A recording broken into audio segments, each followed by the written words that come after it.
Hey yo, the ministry's in the house. How's everyone doing? I'm coming to you from territory country. I was gonna say, you were actually a person who didn't have to stay up till 2 a.m. to watch a Raw. No, I get to watch Raw live. It's fucking great. I mean, so do Yeah. we. At like 7 and 8 o'clock in the evening and shit. Yeah. Fucking hell. Yeah, it was great. Raw came on at 8 p.m. as I was sitting down to dinner. I was like, oh, wicked. I was gonna say I got a question. Was it weird watching Raw and still seeing daylight outside? So weird. I can imagine. Do you know one of the things that's really weird about that? Okay, now you get stuff like Clash or Crown Jewel, where you can actually watch something at the time that it comes out. But you know what it's like actually going to a Raw, going home and finding out it's going to be live at 2 a.m. I just watched that. I've just come from that. How dare you? Yeah. I don't know why they still do that. They've been doing that for years. But here's the thing: we haven't actually had a Raw. We haven't had a Raw since they've done like live from Crown Jewel or live from Clash. So it could be very different this time around. Who knows if they do bring a Raw? You know what was shit was that last one we went to in where was it at the O2 Arena, which was on a Friday, and it was just a house show. I'm like, you could have given us a SmackDown. Standard. Yeah. We had the champ. Exactly. Came out. Saying that, yeah, they used to do Raw live at Wembley Arena, so yeah, they can bring it back, and that is a fact. We bought the tickets thinking we were going to a SmackDown. They were like, "Oh, it's a house show." Okay, yeah. And I think even the one before that, it was on Monday. We're like, "Oh, it's going to Raw." No, it's a house show. And to make matters worse, it was a SmackDown house show as well. They actually brought up the whole Titantron. As a matter of intro. Yeah. As a matter of fact, Wembley's Arena did Raw and SmackDown live. Back in the day. Yeah, and not just in Wembley either. They did it in Birmingham. They did it in Manchester. So they can bring a flagship show, should I say, to our shores again. So please, Triple H. It's funny you mentioned Manchester because the last big one. Do you remember when Jinder Mahal dropped the SmackDown Championship to AJ Styles? That was in Manchester. Yeah. True point. So, you know, as Leon just alluded to, in the fact that, hey, we done pretty well in Cardiff. Hunter, Steph, Nick. Yeah, it's Nick Khan, isn't it? Yeah. Khan, yeah. I was like, what? You this time, bro, yeah. We're here. But while we are here, we are -1. So we are here to talk about the Extreme Rules reaction show. So overall, I think everyone was pretty excited with this show. It done well. Well, I see Leon for the benefit of Pod. Leon's got a huge grin on his face. Oh my god! Can we just take a moment to say that there's no one in third place anymore because Nico has climbed the ranks and he's now in. Back on the table. Congratulations to you, sir. Congratulations. How does it feel? I mean, it feels like a weight of the world off my shoulders, if you know what I mean. Like, I was like, this has to be the one. And the results came rolling in. And I was like, oh, Jesus, thank God. It got to a point anymore where I was like, I can't lose. At least that. At least I'm getting a point. I don't know if there was a point where I think Big Tone was like, oh, shit, he could actually win this. And that keeps me last. That's not good, but no. I'll tell you what happened for me is I it wasn't planned, but I was able to watch match 1 and 2 live, right? And I saw 2 losses straight away. I thought this is not going well. On a 5-match card, you fucked. On a 6-match card, yeah, I was like, shit, okay. So I was like 50-50. Do you want to run the points through? You've got them, bro. I'm doing this on my phone in Florida. Indeed. Okay, that's one with a dead battery. Okay, good thing I have 2 phones. I'm so used to you doing it. I just man. Yeah, you're all good. You know what to say. Failure to prepare and all that. Prepare to fail. But we will not fail. This is the ministry. By the way, this is the voice of AJ talking. Everyone else want to introduce themselves while I scroll? Yeah, ultimately. So, overall scores was Big Tone had 3, Leon had 4, I had 3, So Den came in absolute last, reigning champ. Probably why he's hiding. He's not here with 2. And in with 5 points out of 6 matches. Nico, well done. Yeah, can I say the only thing that really ticked me off was match 2? Because like let's just get a recap if you missed last week's show. What was said about match 2? Liv Morgan, Ronda Rousey, Extreme. Jesus fucking Christ! I hope this isn't the main event. This has got match written all over it. I think this will be the first match. This needs to be Third match match. number 2, and we need to be done with it. This is Oh, a man. boring pile of Please shit. squash. Please Who squash. gives a fuck? They have booked Liv. No, fuck it. All pun intended. They have booked Liv into oblivion. This is ridiculous. No one is buying this. Like, you're trying to convince me that this little pixie has beaten Ronda twice. She's beaten Shayna, and now she's going to beat Ronda in a fucking Extreme Rules match. Get the fuck out of my face with this. You just haven't built anyone, and you haven't created a good feud with her. You need to do her a favor. This is doing her a favor. Take the fucking belt off her and do it very quickly in match 2. Be done. Squash the bitch. Fucking snap her ankle in a chair and put her in an ankle lock. Make this a fucking 2-second match. This is a joke. The fact that AJ, you're a joke too. The fact that you think that this is a main event caliber match. I mean, No. So well played. Like, do you know what really hurt me? It was match 2. Liv put on more of a hope. She put in a hope of fight. So, you know, I thought there was a fighting chance there. I really thought, please just pull it out. But the minute it was match 2, I was like, this fucker. You know when Nico's voice came into the back of my mind, yeah, when she was pushing the table up against the back of her head as she was having her in that submission, I was like, shit, Nico. Thanks. Yeah, I'm not gonna lie. Up until she lost, I thought somehow Liv was gonna win. I thought it was gonna be some type of screw job or something. Yeah. No. It's one of the rare times that a heel sustains an injury that then leads to their victory. Do you know what I mean? Normally that's a face turn kind of thing, and it was the other way around. And I was like, this. I was just hoping. I was like, so this will be the reason why she got away with it. No, she still won. I still not overly excited by the way she won, but you know what? I still wish they would have done it like last month. Yeah, like against Shayna. Let Shayna have the title, man. Yeah, agree. I think some things have, because obviously we didn't see this last week when we did the prediction show, but I think the timing of this had its reasons. So, like, if I go way back here, I was saying that I would have rather Liv been Abigail than Alexa Bliss.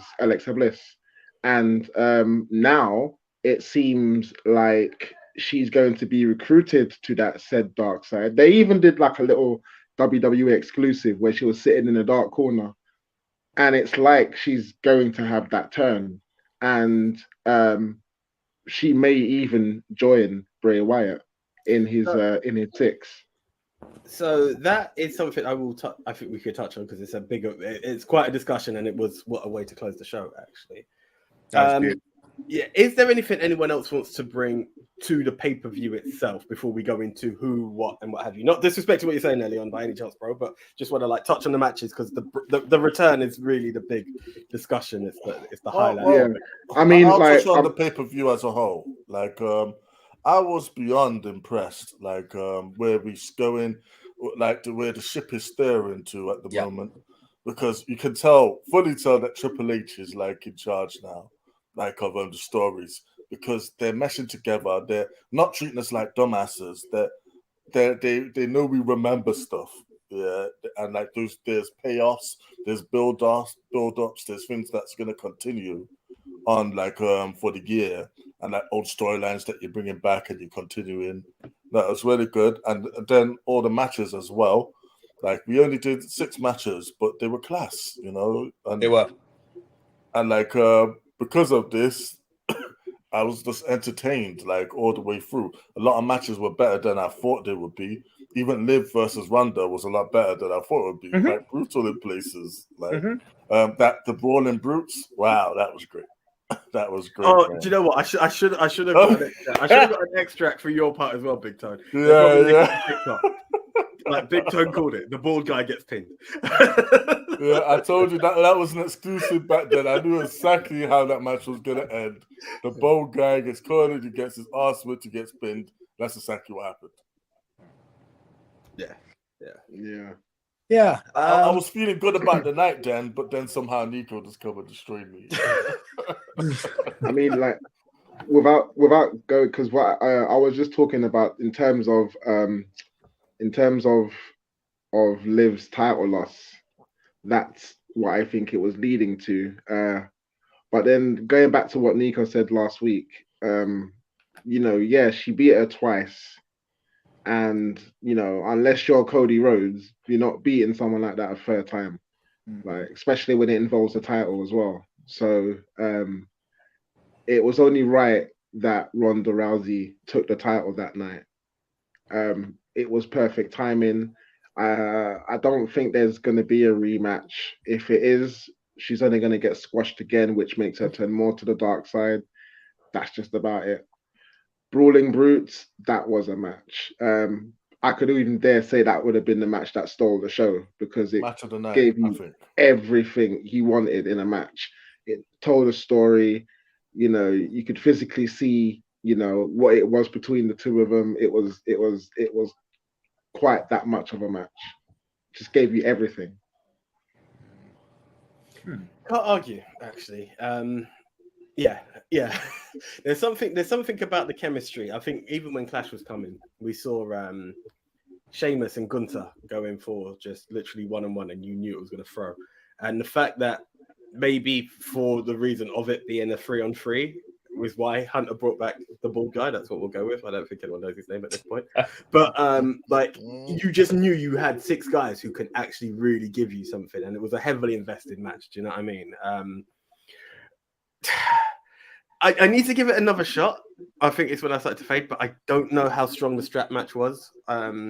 It's not for the fact of we called cross winning, but it was on the day. Matches are weird ones. They're weird ones to sell. It's been heavily received that the strap match was kind of weak, especially how it ended as well. It was your, how can I put it, your classic strap match then, your vintage strap match, as Michael Cole would say, yeah. But in terms of telling a story and at the end, I don't know why it had to end like that. It could have been better, and I could even say the same for Seth Rollins versus Riddle. That match could have been a whole lot better as well. I feel like it was kind of rushed. So? Okay. I think they were a little bit pushed for time because of the obvious. So it kind of got rushed in the end. But the finish was quite shocking, to be fair. It was like I was expecting a knockout, to be fair, but yes, I don't know. It was a little bit underwhelming for the type of match that they hyped it up to be. And I don't think it's any fault of any of the both of them. I just think it was just down to something as simple as timing. So the referee, obviously, he's been spoken to, so he's let them know, look, got to wrap this up. Mm-hmm. And then that was that, really. So now that you're talking about this match, it's no disrespect. It's, if there is anyone who hasn't watched much UFC in this group of people talking right now, it's me.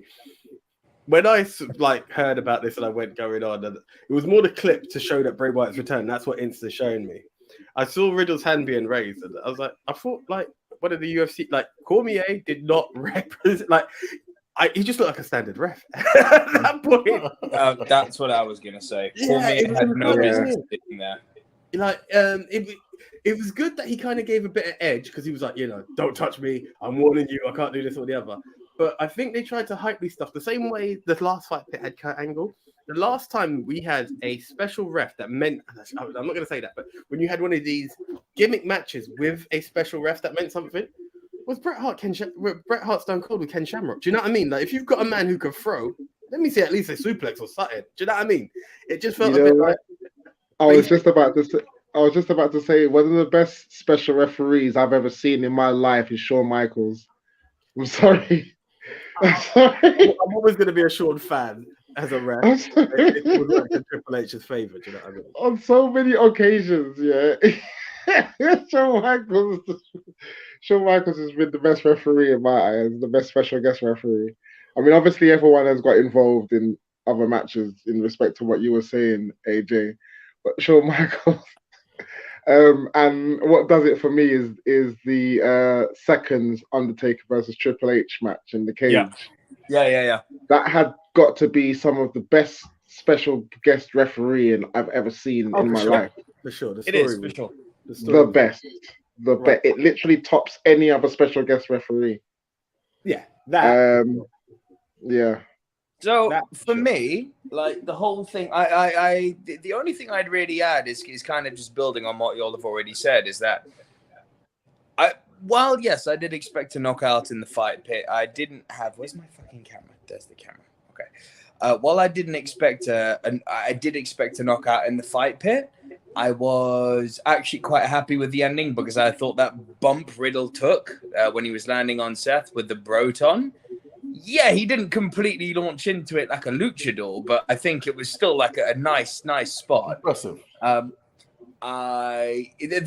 really enjoyed the match. I thought they did a really nice blend of MMA and wrestling. It was interesting to see.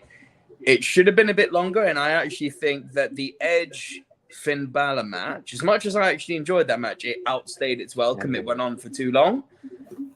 Equally, I'd say the Karrion Kross Drew McIntyre match went on for a little bit too long. And that time could have been given to the fight pit. Daniel Cormier, absolutely pointless that he was there. There was no need for him to be there. And there was one.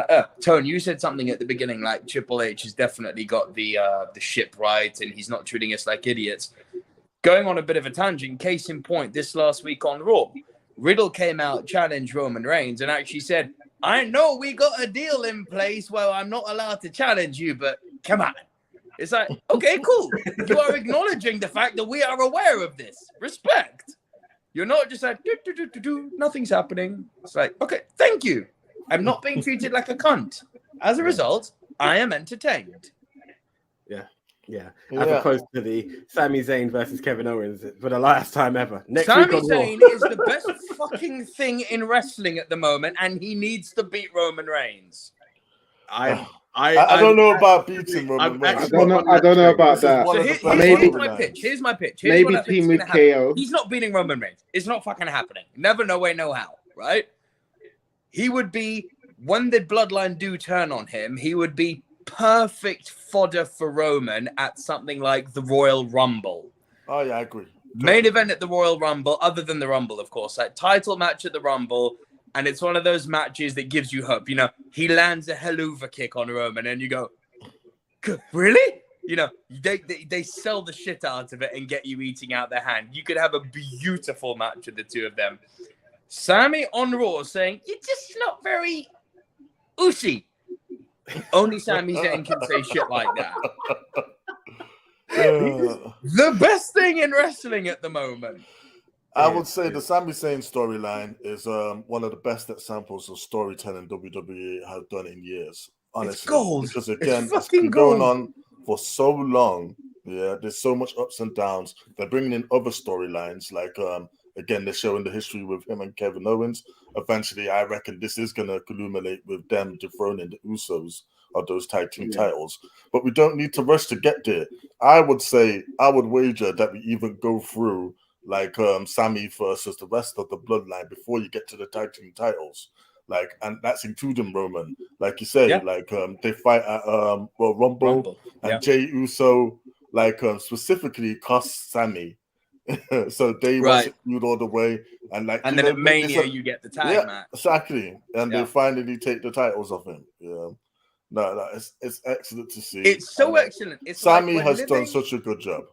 It is, and it's like we're living in a world where we're sitting on a fucking podcast, dream booking, and it's not dream. It's like this shit is likely going to happen. It's like, thank you. Oh my fucking god! Here's the funny thing behind that, and it's no disrespect to the guy.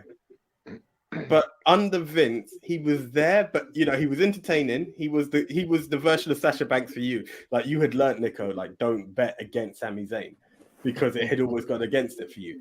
But to say that Sami Zayn, we're now putting him in a main title picture, like who would have thought in 2022 that would ever have been a conversation from the guy who came out to challenge John Cena, you know, popped his shoulder out the socket, and that was it. Like he's not been in any title runs. Like we saw KO, and everyone was like, "Okay, that's the Marty Jannetty out of the two." You know, it just looked the way it was going to go. And now you're like, I'm calling it now. El Generico beats head of the table. Yo, if it happens, hey, I wouldn't El even be Generico beats Roman. I would not be upset at all because again, like I would feel that he would deserve it because it's been such a payoff. The storyline's been going on for a long time. Yeah, and it's natural. It's not forced. It's not like the Rock and Cena coming out saying we're gonna fight in a year and they had to do filler. Nah, every single week, like Sammy's there, he brings something to the table. So much so that he's supposed to be a bad guy, but he's the face. Even over Riddle on Raw, who was getting cheered more? It was Sammy. I'll say this: even if by some miracle, I mean not some miracle, this is very possible. Again, dream booking here. But if Cody isn't ready to come back for the Rumble because that pectoral of his is still fucked up, because the fact of the matter is they've said it's a 9-month recovery. As doctors go, he should not be ready for the Rumble. We're all gambling on him being ready for the Rumble and doing like a John Cena. But there's a very real chance that Cody will not be ready for the Rumble and may not feature at Mania in the main event. This is what we all want. It's the dream booking, of course. If Cody doesn't make it, Sami Zayn to win the Rumble. Come on. That would be so good. I think he's going to be a lot of people's favorites, you know. When that music kicks off, because I reckon he will be in the Rumble, he will probably get the pop of the night. But going back to what you were saying, Big Tone, about it being sorry, one sec, just touching up the screen a touch there. About it being a long form storytelling and how long this is going. I remember the first time Kevin Owens came over to SmackDown and they're talking in the ring and he's like, Oos. And he's like, did you just call me Oos? And you're like, what the fuck is going on here? From there to where we are now is an absolute thing of beauty. And it has been comedic from like beginning to end. I've got nothing but respect for it. But what I love is he makes Roman break character. Like, are you seeing in the background when he said Uzi, Roman broke character? Like, fuck. He can't help it. He literally cannot help it. But yeah, I mean, the only match we've not talked about, coincidentally, is the match that we all got wrong. It was Bianca. Yeah. You know what? That surprised me the most. Yeah. Yeah, me too. Do you know, it was weird for me because I was like, it makes sense that it would build for a bit. And I think had I seen the Raw before and I saw that part where they were all standing with titles, I might have been like, they were going to show the dominance of Bianca before Bayley gets a sneaky one. Yes, I agree. What I really am worried they're going to do, and this isn't necessarily bad booking, it's just a creative choice they would make. I'm just hoping they don't do it. And that creative choice is that, play with me on this. You know, I imagine you'll all be like, yeah, this could happen. Is that Bayley, goes, because she's on a bit of a losing streak at the moment, weirdly. Yeah. Is that Bayley doesn't get her win, she doesn't get her title, and Damage Control turn on her. Now, that's fine. And there's an argument to be made that Dakota Kai is better as a face than as a heel. I personally believe that. Io is just great. She can do anything. And what I would say is that I would much rather look back in 10 years' time on Ministry of Wrestling episode 1000 and we recall, Damage Control as being a kind of legacy tag team instead of being like, they were just a thing. Yeah, you'd want them to be something and not all the gold. The gold. They could be that. There's plenty of stories you can do. Damage Control, turn on Bayley because she's not winning. Sasha Banks comes back and to save her friend, and then they both win the tag team gold. Bayley does win the gold, and they have a legacy run. Like, there's bare things they could do. Mhm. But I mean, would like I to do look back hope. at Damage Control and see them being a legacy tag team because the talent's there. Or Bailey could turn on the other two, making her Yeah. that much more of a heel. Yeah, all Because this turning I she don't gets want. jealous of them two having gold and she don't. Yeah, WWE are in a really good place at the moment with it's weird to say considering that they book their tag teams into oblivion, both male and female. We're in a place where all of a sudden there's a lot of stables again in WWE. You've got Imperium, you've got the Brutes, you've got the Bloodline, you've got Damage Control. There's a few others who I'm not remembering off the top of my head. There's more though. Like we're in a place where you can actually create some really good stories with all these different stables, and I'd really like the women's to be one of them. Yeah, but I do hope they don't go down the line of Damage Control, like turning on Bailey, because again, it's too much like Judgment Day. Exactly. And what happened, with Judgment Edge Day. There's another stable. I want to actually digress into that because I think it's time we've got to admit that one of the worst storylines on Raw has become one of the best storylines. Yeah. Sure. When they was in the ring, the amount of heel heat, the petrol. Oh my gosh. Okay, here we go. Absolutely. Let me say this. I knew it. Let me say I this. knew we could acknowledge that because he called them. He said, Judgment Day. I forgot them. He did not say House of Beta. That told you that they've actually taken it out. No, I'm just giving it what it is. They were a complete rip-off act of House of Black. I stand by that. That is how they were created. I will never change my mind on that. What they've become is very different. I like what they've become. The same way I was saying a moment ago that Sami Zayn is the best face on in WWE. Dominic Mysterio. What? Nuclear heat. Now, Nuclear. sadly, you've not watched Power. You know But what? The bastard son is always the one. If you think of it, Joffrey from Game of Thrones, Tariq in Power, and now Dominic Mysterio on Raw. And you know what? Yeah, after Mysterio ain't the only victim. Like after what they did to Beth in the ring, yeah, that's the equivalent of what the Undertaker did to Big Boss Man at WrestleMania 15. That was you know what I mean? Where they force him to quit, yeah, but then they just do it anyways. Like, you know what I'm saying? talking about you taught us too well, like, you know what I mean? And to be honest, again, this is about Triple H, and kudos to him because again, like he's coming, and I don't know, but I reckon it's him who's fixed this story and they've actually came back to what we've seen.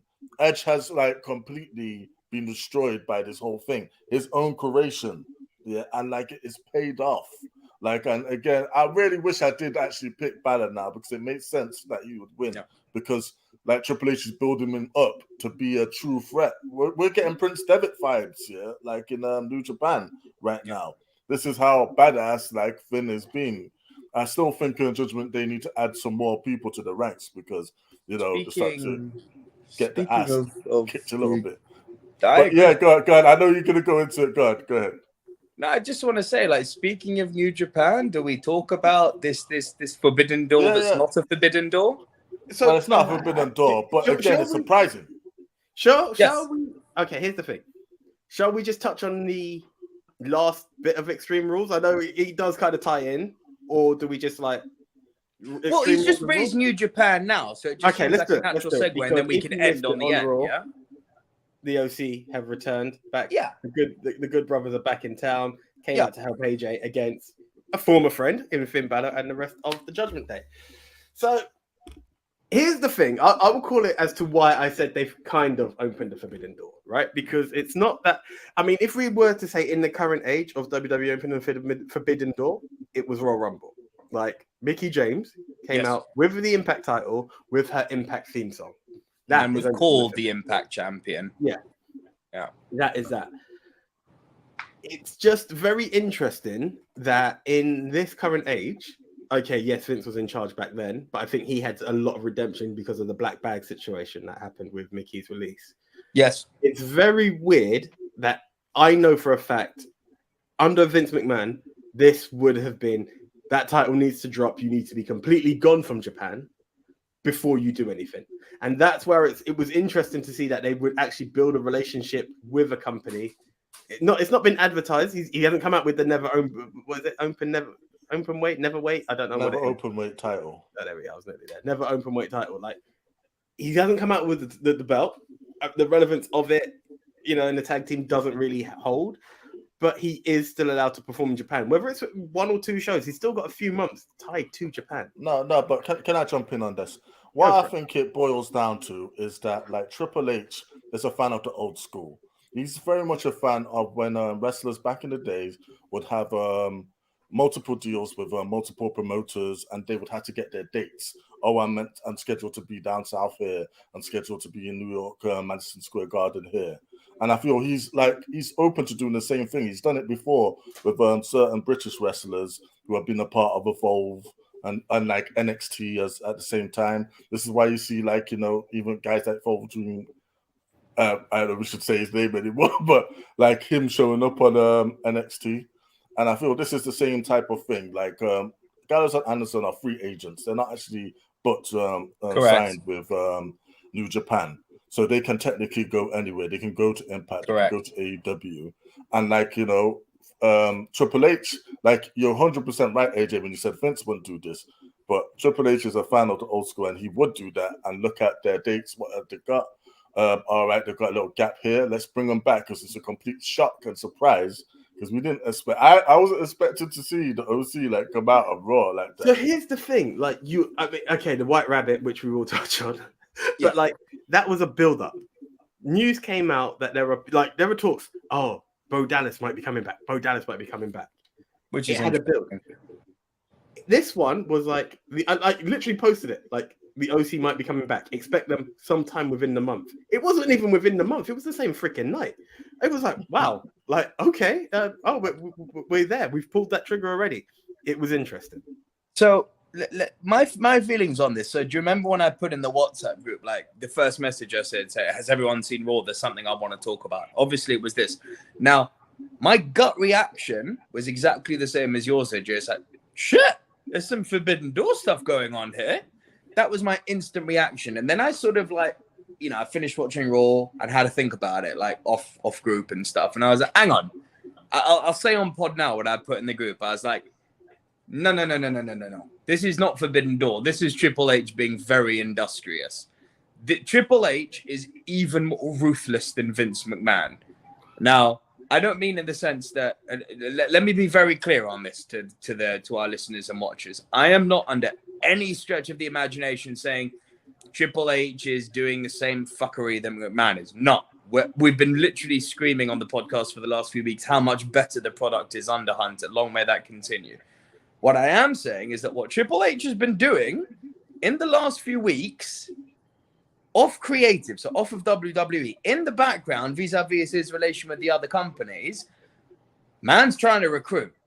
Man is recruiting aggressively. Like, he is going to people like Gallows and Anderson, as Big Ton said, are not under contract.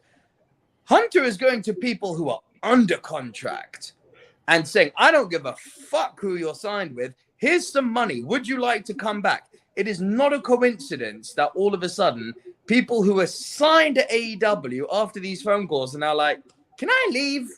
Like, Triple H is on a mass recruitment at the moment. And you know what? Fair play to him. I mean, look, the reality is that I think what this is all showing, because yes, there's a little bit more of a platform in WWE compared to AEW. You know, there's longer shows compared to Dynamite and Rampage, two main shows, exposure alone, sub shows, but it's not that much more. It's more, but it's not that much more. Like, I think what this is all showing me personally is that there's actually too many talented wrestlers in the world at the moment. And there's not enough big companies to accommodate them. I mean, that's my feeling anyway, but I don't think this is a Forbidden Door. I think this is a classic example of Triple H going muscle flex. I'm going to recruit people. Like, don't be surprised if some of his old boys like Andrade appear back, because that we all know what's going on. Andrade's coming back there at the moment. That's fucked up. Don't be surprised if Bronson Reed, who, oh, by the way, fucking New Japan tangent. If you have time and you want to go and see a banger of a match, Bronson Reed, currently known as Jonah versus Okada. Oh my fucking word, what a match. New Japan Declaration of Power. I know nobody watches it, but please go and watch that match. What a match. Don't be surprised if Jonah, aka Bronson Reed, shows up back again in WWE. That will be a thing. For sure. And don't be surprised if FTR show up again at one stage again, and then likely treated properly. I'd even go so far as to say the big kahuna of 2024. I'm at this point where I'm like, maybe Max shows up. Max, I wouldn't want to see just yet. No, hell no. But I'm saying it can happen now. I'm intrigued at Adam Cole. I thought he was going to say it's TM Punk. Adam Cole. Well, here's the thing. Bobby Fischer said, let's go back to WWE, and Cole and O'Reilly said no. I think that's the way it is. There's two things to that, right? One, they're with their pals. This was in a pre-press junket world that they said. Cheers, Phil. Yeah, thanks, Phil. Exactly. Our good old Uncle Phil. But the other side to it is, once you start to see, like, let's be honest, if there was one thing that screamed NXT, it was Undisputed Era, right? Oh, yeah. And if you're Undisputed Era and you're looking at Raw and you're seeing everybody that you was hanging with in a prominent place and being like, you know, even go to SmackDown. Next to 3 is LA Knight again. Do you know what I mean? Don't give a fuck about that, but I know a lot of people. But listen, you may not. I'm not even too afraid. I agree with it. Exactly. Big Tone has been following this guy from NWA. Do you know what I mean? There are people. No, from Impact. Okay, there we are. There's a guy. I'm going to give an Insta shout out. Deity of Wrestling. Like every week has been crying for LA Knight to come back. Right. This whole Max Dupree, and as it was teased, and as he said, LA Knight, it is just nothing but thank you, Hunter. Thank you, Hunter. Like, exactly. People are for this moment. So like you can see positivity. Listen, once I saw the Good Brothers come back, like Carl Anderson, I funny enough saw a tweet that he put out when they got fired. Like, nope, we'll never go back. Only time I will go back is if I need another swimming pool, you know, with all that Saudi money they lied to us about or something. He's back. Like, never say never in the world of wrestling. And Nick, that was established the moment Scott Steiner was inducted into the Hall of Fame. Give you that reminder. The minute Scott Steiner walked in, and this is the thing, and Leon, you said it, and I'll let you say it again. CM Punk, like, yeah, like there's so many potential of wrestlers that could come back. The thing is, though, is that they don't want to overload it. Though this is the thing, because you'll have all these wrestlers, but it's then a question of who they give TV time to. What about the current wrestlers that are already there, paying their dues and putting their time in? You know, you could still use those potential wrestlers. Even, I mean, this is what NXT is for, right? Yep. So I hope they don't kind of overdo it. Well, they will. Do you know what I mean? They will. This is the point I was alluding to before. Triple H is going to come into the same, but this is not his fault. And this is why I've been forever defending Tony Khan and all the internet crybabies like he's booking too many people. He's signing too many people. It's like, bro, if Cristiano Ronaldo becomes available, you sign him, irrespective of who your striker is. Keith Lee becomes available, you sign him. Adam Cole becomes available, you sign him. You then have a problem, and I think it's a good problem to have, of having too much talent. Triple H, with this mass recruitment drive he is clearly doing, is going to have the same problem. What's now going to be interesting, because the problem will happen, is going to be, can he manage it as well as TK? Because I think Tony Khan, considering how fucking huge that roster is really good at recycling wrestlers, bringing them back in as and when needed, having some good runs with them, and then coming on to the next person and the next person. And I'll be very curious to see if Triple H, however well he's booking his arguably small roster at the moment, what it's going to be like when it becomes big and bloated again. Because it will. It is going to become big and bloated again. WrestleMania, 3 nights. Well, here's the thing. I agree with you that it is because it's the same thing that got the AEW fans hyped. It's the signings. Oh my god, the signing! Have you seen it? It's must-see TV, and both of them have a part where it's storyline, but it's all about who's next. Who's like there is this kind of excitement each week of who is Hunter bringing back next. Going back to can he manage it as well as Tony Khan? Here comes my answer. Let Mania come out of the way. Because what I can guarantee you is once this has happened, and it's not so relevant about Roman being the head of. But yeah, by the way, Rock acknowledged himself as head of the table recently in an interview. Don't know if you guys saw that. I saw it. I watched. But here's the thing: once that Roman saga is done, for better or worse terms, or the downward spiral of it starts to begin, you have now got Raw and SmackDown, yeah, and that is enough to carry a roster. And now, with the highest respect to Rampage, I don't know if it could ever be SmackDown just yet, you know. Not with 1 hour long. Not with 1 hour long. There's that, and then let's be honest: if you're going to talk titles, you would sooner talk who's the Raw, the WWE champion, or the Universal champion versus your. I mean, and I say this respectfully, ROH has a lot of building to do before it comes there, and I think with that strong platform of a Raw and SmackDown, when you become separate angles again, when it's not bloodline focused or bloodline title holding, he's got enough space to make it happen. And remember, Triple H is a guy who was in the era where they were separate shows. He's got. I just don't want to see. I hear you. I just don't want to see Bronson Reed has returned to WWE. 3 weeks later, Bronson Reed is at the main event on main event. No. See, I feel that like a lot of people that Triple H is bringing back, a lot of people that he's putting in the spotlight, is people that he knew originally deserved to be where they were, deserved a day in the sun. So he's given a lot of people redemption stories. Even like, newer people like Hit Row that just basically got messed about before being fired for no reason. And like you advertised them, they would come in, you did a whole thing, and then it was gone within 2 weeks. Triple H must have been banging his head on against the wall at that. Like, why? Why would you do that? But now he's put them back. He's given them a shot to do the bits on SmackDown. Now, whether they rise or fall, who knows? But at least they're given the shot that they should be. There's another stable, Hit Row. See what I mean? There's bad stables now. I wouldn't WWE whatever do three-man tags, but I don't know. I even Legado del Fantasma. Yeah. I just say B-Fab is she's very fab. In the ideal world, I would have had what's her name, Elektra Lopez, still manage them, and I would have had Zelina take Humberto and his cousin. I feel this is a good fit, and again, it's nice to actually see them debut on SmackDown and actually be a part of the show. Yeah, let's just see.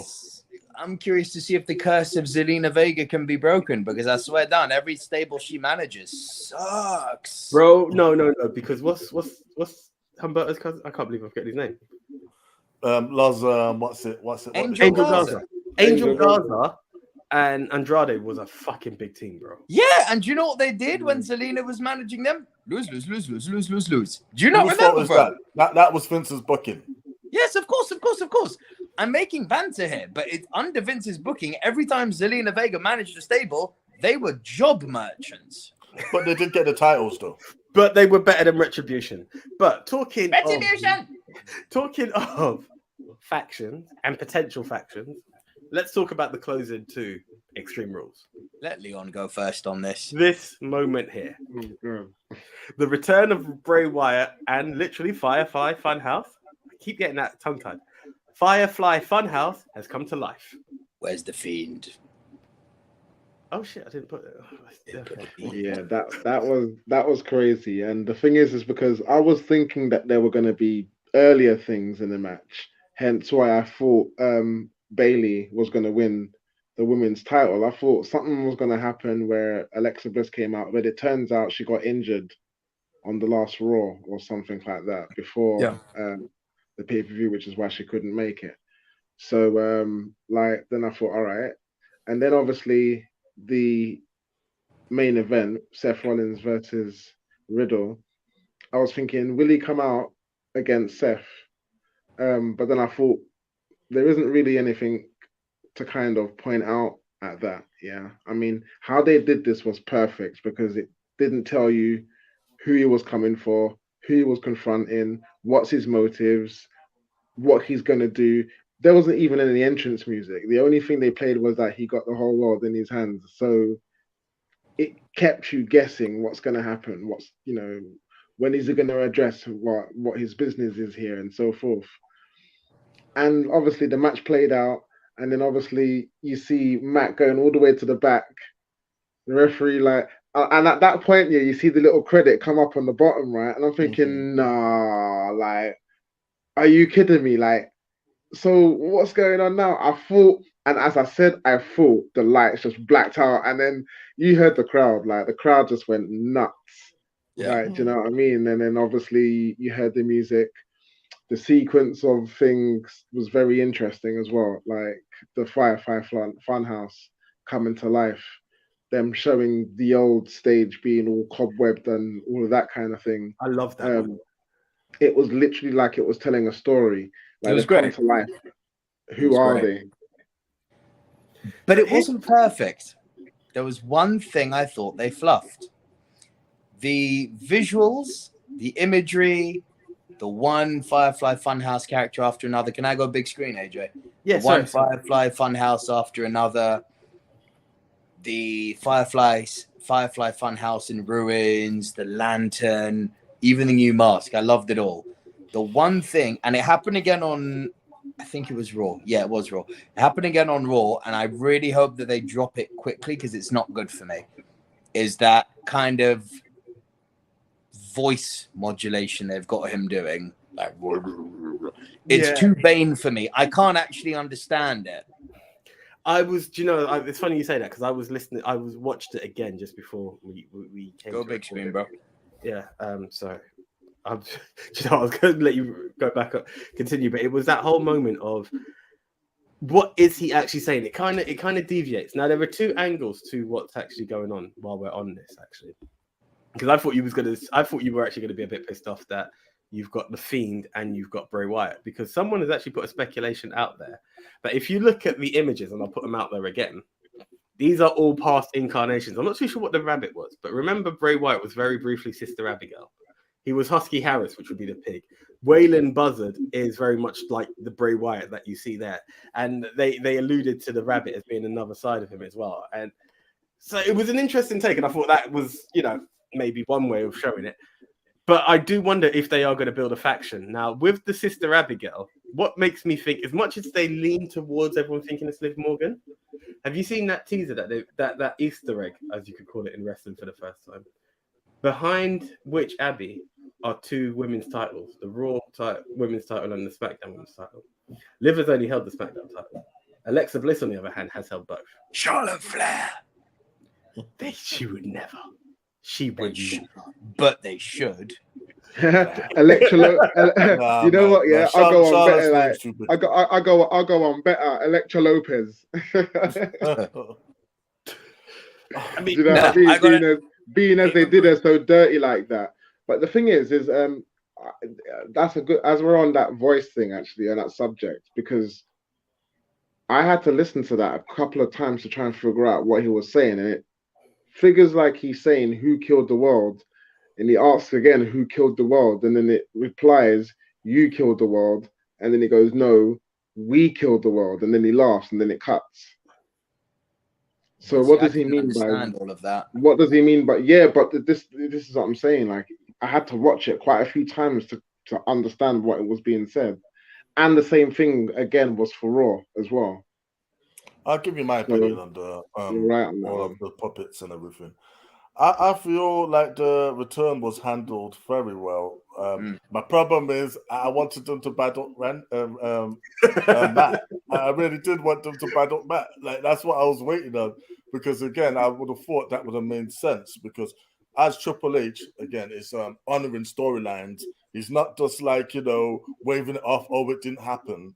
He realizes he needs to explain what the fuck happened at the end of WrestleMania.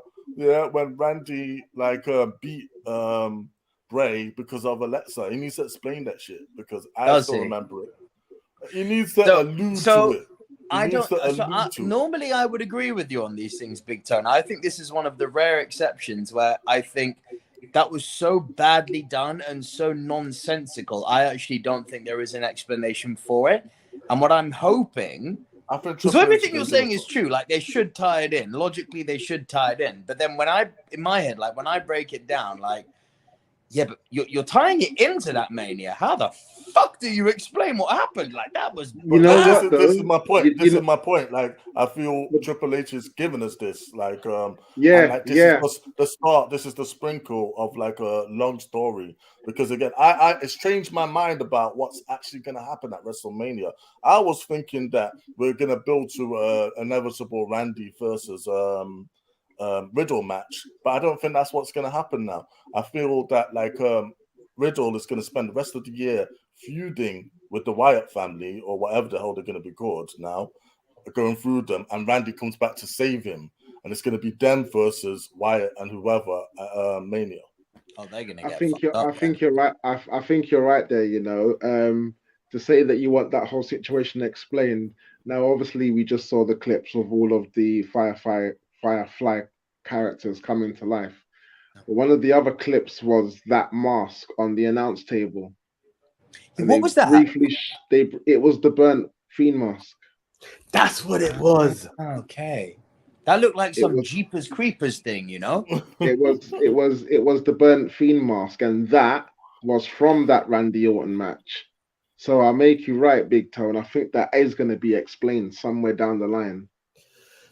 The funny thing about that match at Mania that we all have to appreciate, Bray Wyatt was not in a good place.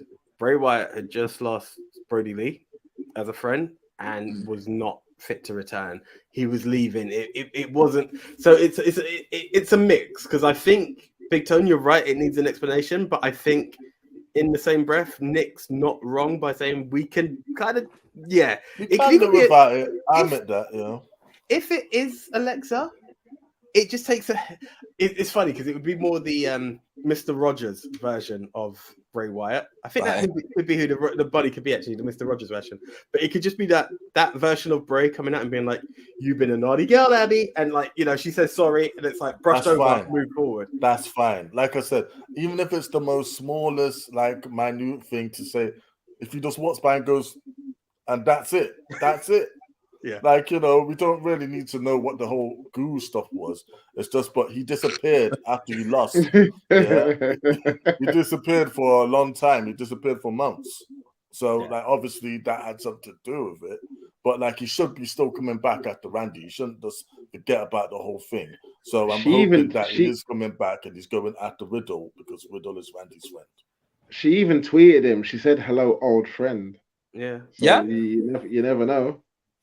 So let's play the game. Let's play the game before we do move on to a few bits of Raw and then wrap it up. Who do you think will be part of this family, if it's not the different faces of Bray Wyatt? But who do you think will be Dallas has got to be one of them. Members of this clan? Dexter Lumis. And I feel he's having too much of a good run by himself. They've got plans for Lumis. Joe Gacy.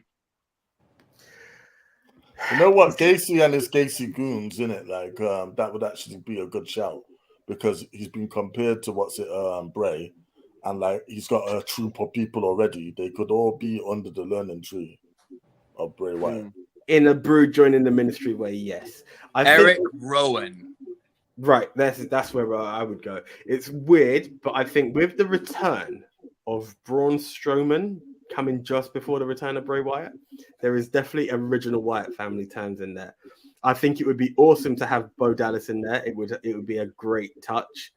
Joe Gacy is weird because I think, is he ready for? I think he's too green for a call up. That's the problem. That's where I kind of lean.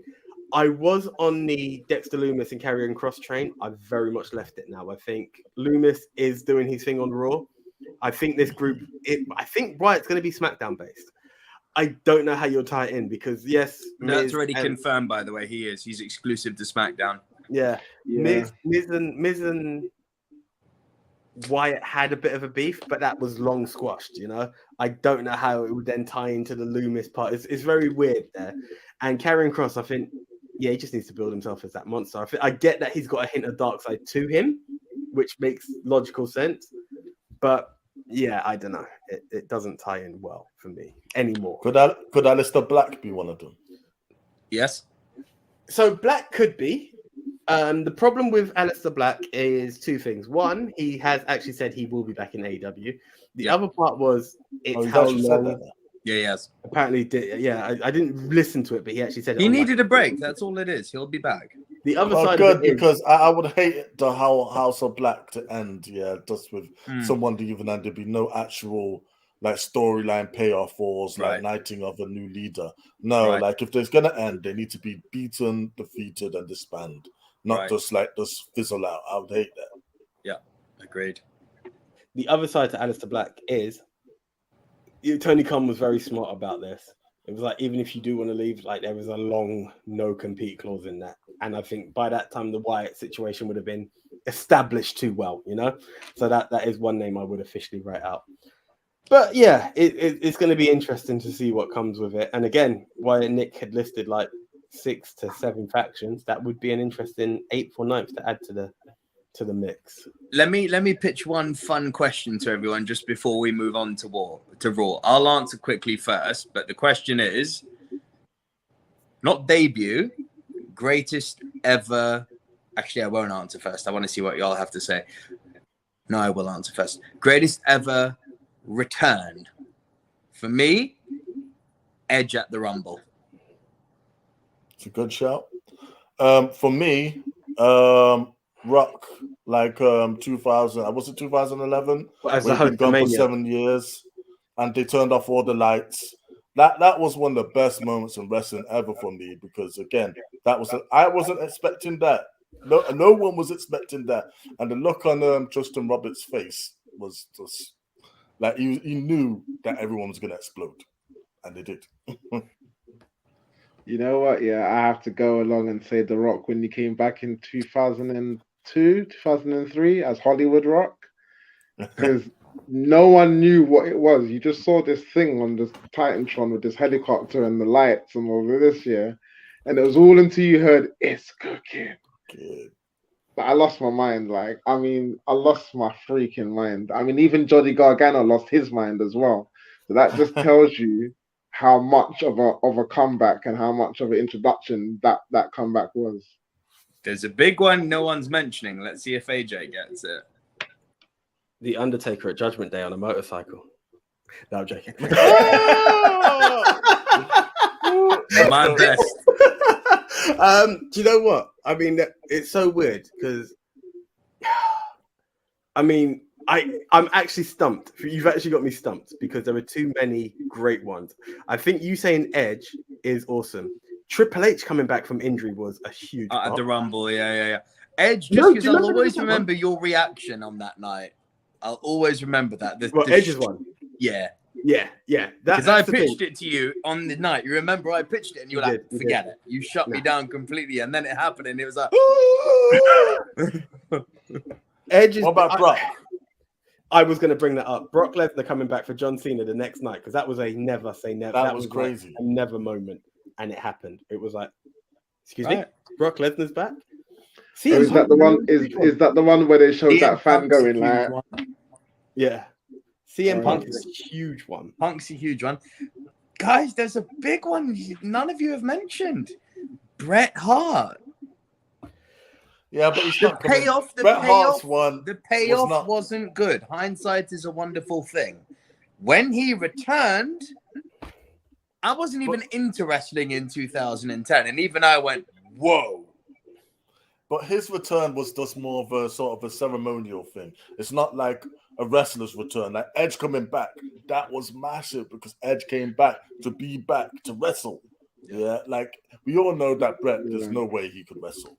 Yeah, I mean that. The thing is, you did like the Mania match. I would put that same Bret comeback as when Shawn Michaels came back, and he came back as commissioner first, but then obviously he ended up coming back. Like, do you know what I mean? That's as good a comeback as well. Because Bret's return to me, and it was a bit bigger, but it was similar to Ultimate Warrior. You know, the guys who literally have trashed this company left, right, and center. And this is why I say never to CM Punk, you know. Because the other guys who have trashed this company through and through, I will never be there. I'll never come back. Scott Steiner accepted the ring. Ultimate Warrior has walked down into that ring. There are guys who have done it. CM Punk is next.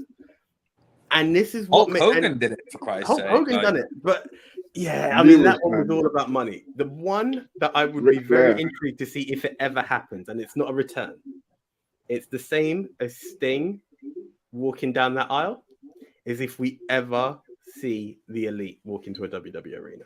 That's the one. Oh, that's when I say never, one. say never. When I say never, say never. WWE is the big one. That is to me I'm not too sure. Everything else, I'll be like, yeah, Punk will come back, and I could be wrong. If I see the Elite is the only one that makes me go, ooh, I'm not sure. To see Kenny Omega and the Young Bucks walking down a WWE aisle would be the thing. Because it's not like they haven't been scouted. Like Triple H has tried to sign them numerous times, as did McMahon, and they went, nah. Now, you know what? Actually, they've gone on record as saying that they've been very close to signing with WWE. And they actually said there was one time that they were sitting around in the locker room, all three of them, and it's like, oh, it looks like we're going to WWE. But then, as history would have it, All In happened, and then AEW happened, and they're in a better position. But the thing about wrestling today is that you never can say never, and circumstances change. Yeah, because again, when CM Punk came back, everyone's just thinking, "Wow, this is so great. We're gonna get this match. We're gonna get that match. We're gonna get this match."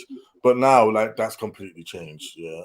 So and it look the future of whether he's going to be in the company is in jeopardy. So who's to say with people's egos, with the passage of time, whether it just doesn't fit anymore that the Young Bucks or Omega can one day think, oh, you know what, I'm going to go to refresh my character and this other company win some titles because it's a part of my legacy and my brand ultimately. And I would say, if you want to be greatest of all time, you need to do both now. AEW. You need to do all of them, and that's why Jericho is the GOAT. Yeah, but Jericho's been the GOAT for a minute.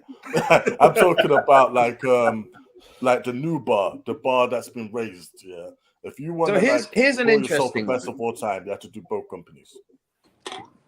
But here's an interesting one, yeah. So we've talked about the Elite, and we've talked about the Bucks and all that, right? There's another one who is very unlikely because he's married to the company, and that's Mr. Kazuchika Okada.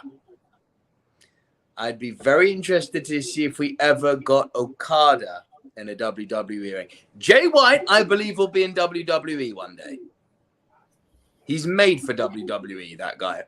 Okada, it's very funny when it's international waters. It's very funny as to what happens there.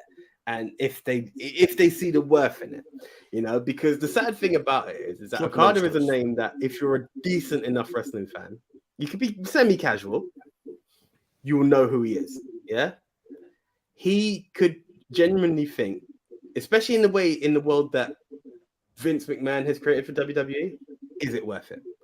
Do I need to be introduced? Put it this way, for the benefit of it all. Who the fuck was Shinsuke Nakamura to me before he walked down that aisle? Right, it was a huge deal, and that's the thing. Do I want to be the biggest name in New Japan that Jericho had to go and look for me? And then someone's going to say, "Well, yeah, we need to introduce you. You need to start off on NXT or some shit." It sounds stupid, but that's where it's a different world of NXT now. But that's what Shinsuke does. Shinsuke went into NXT.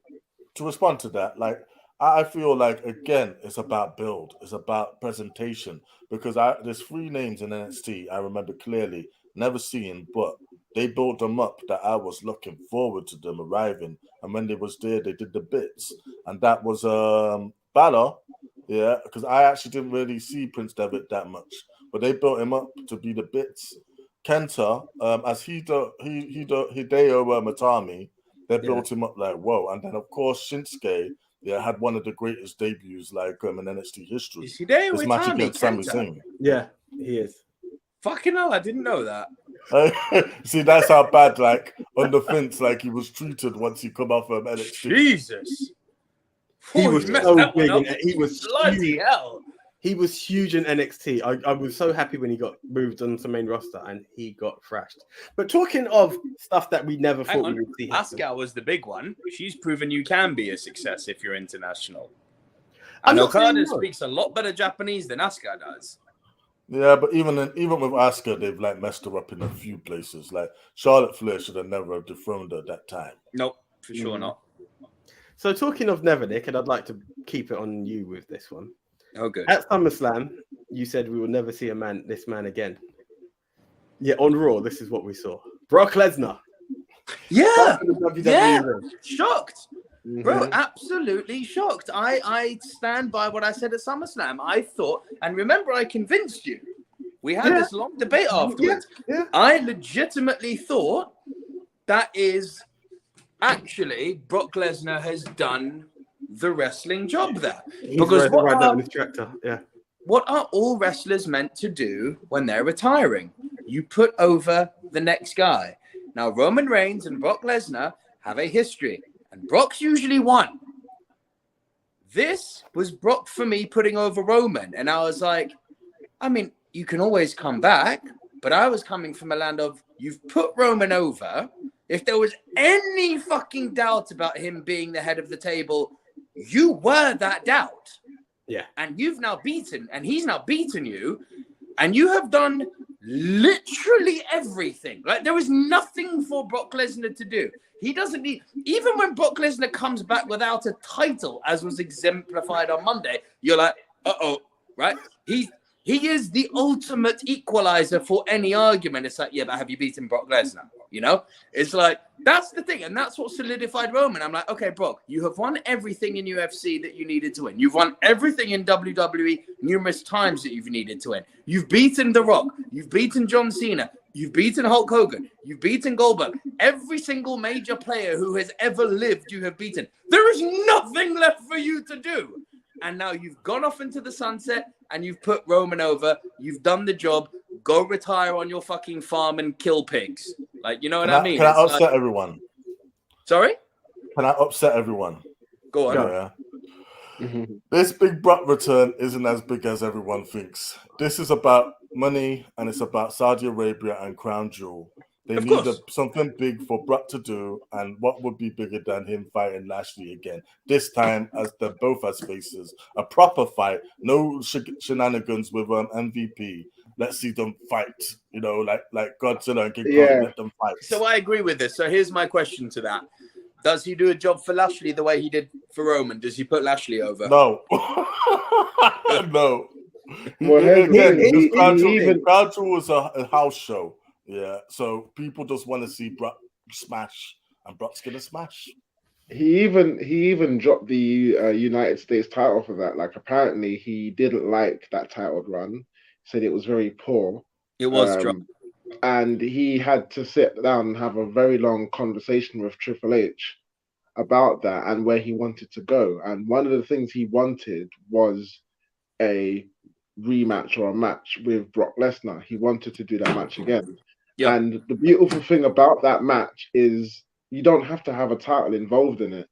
Correct. As you were saying, Nico, he's won everything there is to win. He doesn't need to win the Intercontinental title. He doesn't need to win the United States title. So it was good of him to drop that title to Seth in order to go on and do this rivalry with Brock Lesnar. And it might not even be just one match. It might go on.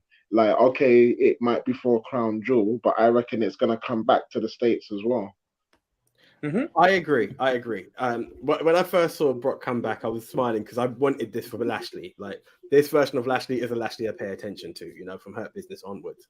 Fading a bit, but I was looking and I was like, don't tell me Brock Lesnar's going to be chasing the US title. It just seemed wrong. It is like, never has he ever looked for a mid-card title. Right. And that was the weird bit.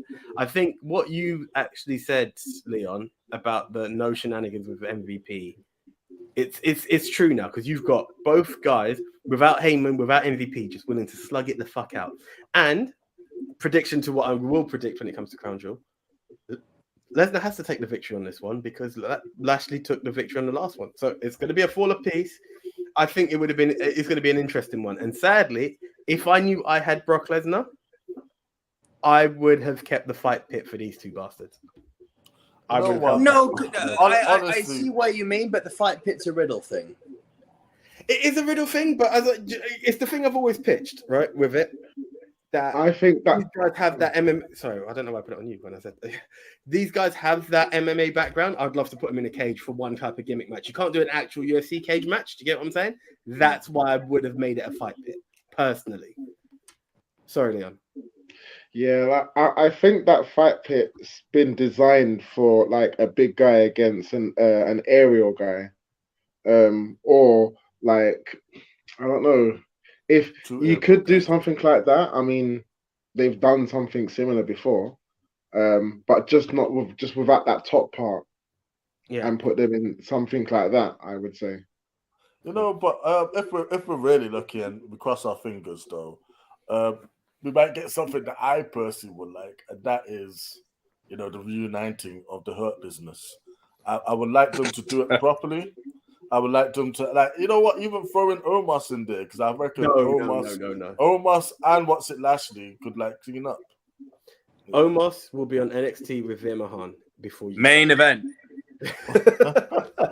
Omos isn't a very good wrestler, but he's a spectacle. And that's now that Vic's gone, he will not work with again. You want like Brock, innit? Like Brock is back. Brock versus Omos is a thing that they're gonna do. Omos needs to learn to move, bro. For me, Omos needs to learn to move before we get. He's great. Luke Gallows needs to learn to move, but he's on. He's a bit stiff, isn't he?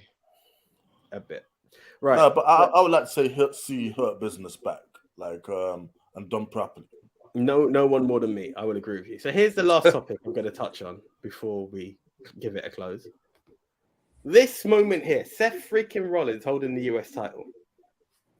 Do you know what apparently this makes him? And I'm not too sure how true it is, but I read it somewhere. Double Grand Slam.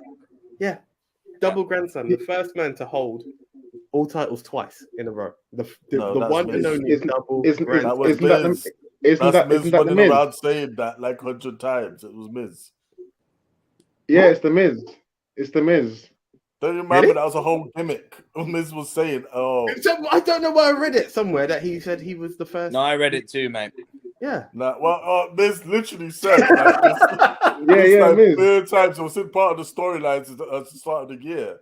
That, Miz is a 2-time. It just shows how much Raw I've been watching. Fuck. Okay. So he's the second 2-time Grand Slam. Yay. So that closing show discussion for the show is I'm the 21st Intercontinental Champion. We can talk about though what's next for Seth though, like, and how long does he hold this title? Well, here's the thing. Mania. I was wondering. Here's the thing I was wondering. Yeah. Not that I really want to see that feud go much longer, but is there one match left? And it goes pretty much in the fact of Riddle, because I think a Riddle US title run would be better than a Seth US title run. No, disagree. Let me jump in on that. I think with Seth holding the US title and with Gunther holding the Intercontinental title, you have, and this isn't to discredit anyone else who's held them, it's just the way that Triple H is booking shit at the moment. I think for the first time in, Jesus, I can't even remember the last time, but for the first time in a long time, you've got a perfect storm of good booking, caring about the mid-card, and having 2 guys on the mid-card who are certifiable that you can put on TV every single week to further reinforce the validity of the mid-cards. I reckon you're in for long title runs with each, short of giving Sheamus the Intercontinental title to make him Grand Slam champion, which of course is the variable. I think they will do that, but having Seth and Gunther as your mid-card champs is gold. Gold. I will agree, Seth helps elevate a lot of guys. If you want to put some guys on the map, it's a bit like the Cena Open Challenge.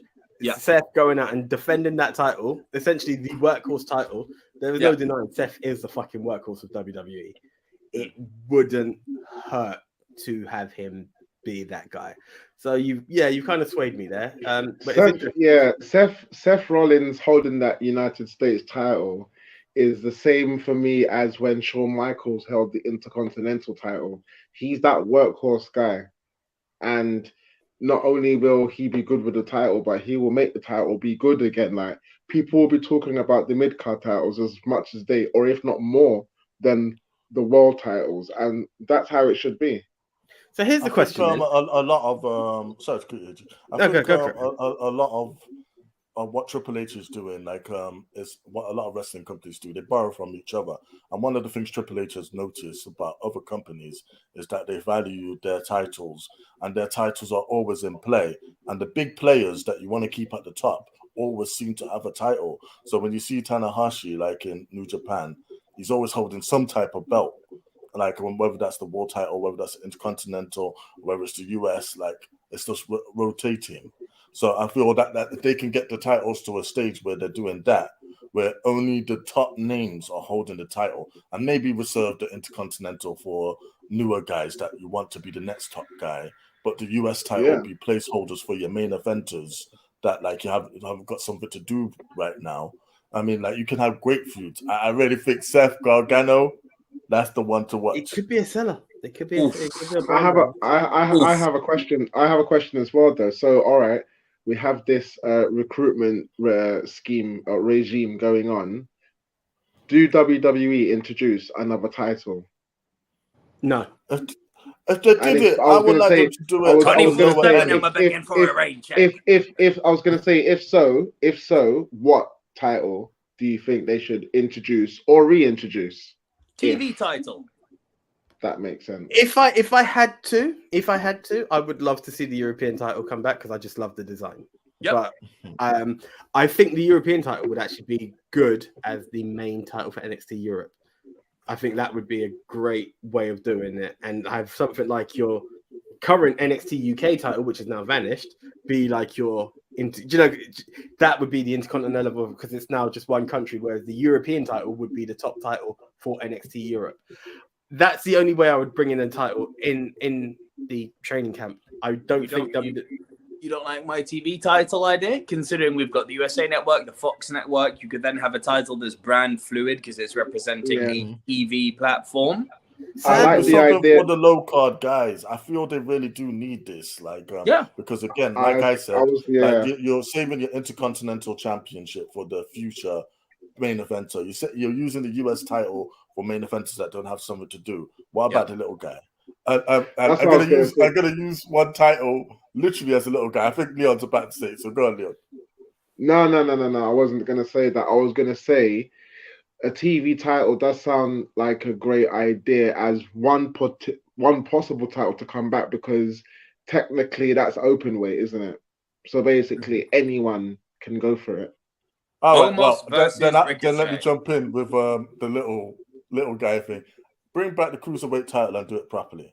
This time, don't pigeonhole it to people that no one cares about. Don't put it on 205 Live or anything silly like that. Have guys like Johnny Gargano, have Austin Theory, have people that are main events hold that title. Even Balor, you can put it on. Just I was gonna say, would you at the moment? Would you call it cruiserweight? Would you call it cruiserweight or would you call it light heavyweight? Light heavyweight. Light heavy. Light heavyweight, just because that was the WWE title, the WWE name. Cruiserweight was always the WCW thing, when it came to the clash of titles. Yeah. Do you know the sad thing with 205 Live? Had they booked it correctly, moved guys like Rey Mysterio over, moved guys like Finn Balor over, it could have been such a spectacle of a show. They didn't do it. I think if you are going to have the smaller guy based on a card level, it sounds stupid, but even something like the 24/7 title, but done properly, because I think the era of hardcore in WWE is gone, right? Not have R-Truth just running around with a mic screaming "What's up" and getting pinned and dressing up like a clown every different week. Have actual, think of the madness that the hardcore title done for attention. What it done for Crash Holly. Yeah. It could come back with TV 14. Come again? It could come back with TV 14 being proposed. I'm just saying, if you use the 24 in a correct way, that have guys putting on actual spectacles of matches and doing death-defying shit from the outside, you get a guy like flipping Ali diving off of a ledge anywhere. It's interesting. That's here's the closing question. Here's the closing question because I think we're touching it now. We've kind of seen what happens with Seth, but Riddle came out victorious, and Roman told him no. What's next for Matt Riddle? I told you, man. He's gonna be feuding with the Wyatt family, or whoever they are, for the rest of the year, hopefully. Because again, if they are SmackDown, what's next for him? if he doesn't go for what's it, the Wyatt family, then I feel that the next thing they could possibly do is bump him over to SmackDown, go fight Gunther, because that would be excellent matches. You took the words right out my mouth. I was gonna say Gunther. Riddle goes for Gunther, gets his ass handed to him. So a bit of a bounce around there for the live crew. Oh, anyone watching on the record? I actually don't know. I don't That's have the an thing, I'm answer. stuck. I don't have an answer to this one. Yeah, Who's skip me. left I for actually feud don't on know Raw? what to do with Riddle next. Riddle is on Raw though. That being Who's left for him to feud with on Raw? He's feuded with Lashley. He's going to feud with the Bloodline. I think Big Tone's right. He's going to feud with the Bloodline. continue to Not with the Wyatts, for the record. Well, here's one thing, a theory I could just literally throw out, a theory. Matt can't go for a title again. So if they don't want to put the title on Austin Theory, just have Riddle beat him for that suitcase. And guess what? Matt Riddle can challenge for the title one more time. That's a great angle. I love that. It works. Yeah. But we shouldn't do that because Sami Zayn should beat Roman Reigns for the El Generico should beat Roman Reigns for the title. Well, look, No one Cody's disagrees. not available. Fact. These ain't jokes. I wouldn't be upset. You know what though, yeah? What I want to know though is what they're doing with Dolph Ziggler, because he looked like the guy that was going to challenge for the briefcase, and then all of a sudden you just don't hear from him anymore. Someone else speaking mentioned that. of, okay, let me all give you all a little memory check now of someone we're not hearing from anymore, and it's very good because it means that the job is working. What about Baron Corbin with Mr. JBL? Oh, yeah, that's a point. Yeah. He's been gone for a minute. He's been gone for a minute, and you can't tell me that not every single one of us saw those fucking Longhorns on that limo and went, oh. It is an interesting one. I mean, we talk about Dolph Ziggler. I know it's not going to mean a lot to you, Nick, but to the other two guys joining us right now, it's going to mean something. Where's Robert Roode? No. Again, certain people I feel have been purposely removed from television to refresh their to refresh who they are. If I was Robert Roode, there's two choices. Because again, Triple H can bring him back and give him the redemption story that he deserves. Because again, that was such a wasted opportunity. Robert Roode in Impact as the main offender, the leader of the Selfish Generation, was one of the best heels in wrestling. I wish I'd seen it before I saw They could have had that. They could have had that. Even NXT, Robert Roode was great. And for me, if you can bring him back and have the redemption story, or send him to NXT, because I feel NXT needs some established names to make people start watching it again. Apparently, it's getting good again. I'm sure it is, but again, those names, the Adam Coles and everything, those were the reasons why people would tune in to see Samoa Joe whoop ass. Yeah, and then we got to know the new guys. We got to know our Ricochets. We got to know our Riddles and everything. We got to know our Ciampas and our Garganos. Don't even get me started on fucking Ricochet. Even on the Triple H, even in NXT, I still haven't seen Ricochet be Ricochet in WWE. Just to say, even NXT Ricochet was watered down. But he was still treated like something. I mean, yes, he held the belt, but that was not Ricochet. That was not the Ricochet that I saw fight Will Ospreay. Yeah, but we're not really going to see that. Why? Fucking why? Yeah, we're not going to see Prince Puma. We're not going to see that guy again. It's a tough one. But Big Tone, you talk about NXT 2.0 needing some stars. They've got Apollo. It's not 2.0 anymore. Apollo. Oh yeah, NXT. Yeah, they've got Apollo. Ricochet popped in there, but yeah. So it's going to be interesting, guys. So let's close on this one. To everyone watching, listening, whatever, hit us up, guys, on any given platform that you wish, be it MOW News on Twitter, Ministry of Wrestling on Facebook or Instagram, hell, whatever. Even on the comment below. What do you see next for Matt Riddle, and who do you think, if anyone, needs to make a reappearance in NXT to be that face to to push the brand one more time and make it what it was, the NXT of old as it was. Who would you like to see face? I was going to say Bronson Reed. What's his name? The champ? Steiner. Braun Breaker. Braun Breaker. That's the one. Yeah. So that's the one. Well, guys, once again, thank you for joining us. And yeah, you should be catching us next week. So until the next time, I am the one, AJ Anthony Jordan. I'm Double V, Nico Lero. Big Tone out of the zone. Ultimate Vanessa. Or one. All right, guys, we out. See ya.